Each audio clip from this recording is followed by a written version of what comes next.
आज ठाणे महानगरपालिकेच्या सेवेत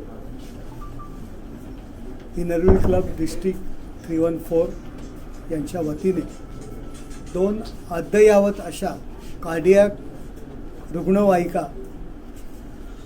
त्यांच्या CSR फंडातून आज महानगरपालिकेच्या आरोग्य खात्याला उपलब्ध करून दिलेले आहेत। मी ठाणेकर जनतेतर्फे इनरव्हील क्लब डिस्ट्रिक्ट 314 आणि त्यांचे सर्व दाते त्यांचे आभार मानतो। अद्ययावत अशा कार्डियक रुग्णवाहिकांची ठाणे महानगरपालिकेला गरज आहे। ठाणे महानगरपालिकेची आरोग्यसेवा सक्षम आहे, परंतु इनरव्हील क्लबतर्फे ज्या 2 गाड्या उपलब्ध करून दिलेल्या आहेत त्या गाड्यांमध्ये अगदी छोटा बच्चू असेल आणि तोही त्यालाही गरज वाटेल, गरज लागेल अशी योग्य अशी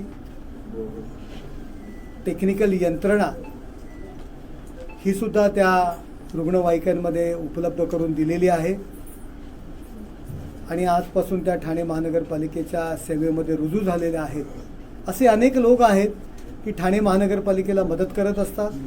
ही मंडळी जेव्हा माझ्या संपर्कात आली, त्यांची काही कामं घेऊन आली, त्यावेळी मी ठाणे महानगरपालिकेच्या आरोग्य विभागाला मदत करण्याची त्यांना विनंती केली आणि या 2 अद्ययावत रुग्णवाहिका आज ठाणे महापालिकेकरता उपलब्ध झालेल्या आहेत।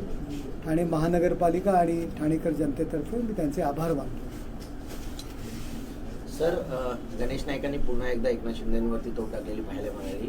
उपरोधिक टीका जी आहे ती गणेश नाईकांनी केलेली आहे, याबद्दल काय सांगाल? कारण मागील अनेक दिवसांपासून शीतयुद्ध जे आहे ते गणेश नाईकांनी शिंदेमध्ये चालले। ठाण्यामध्ये आजच आम्ही अद्ययावत रुग्णवाहिका कार्डियक ॲम्ब्युलन्सची आज व्यवस्था केलेली आहे।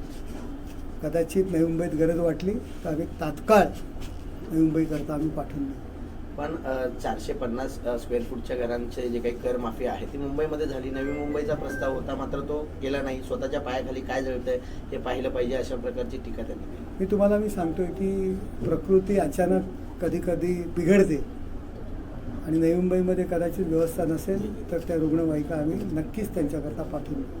त्यांचं असं देखील म्हणणं आहे की ठाणे जिल्ह्यात शिवसेनेचा इतिहास जसा सांगितला जातो तो पूर्णपणे खरा सांगितला जात नाहीये, असा टोळा त्यांनी लावलेला आहे। पाहिलं तर इतिहास नक्की काय?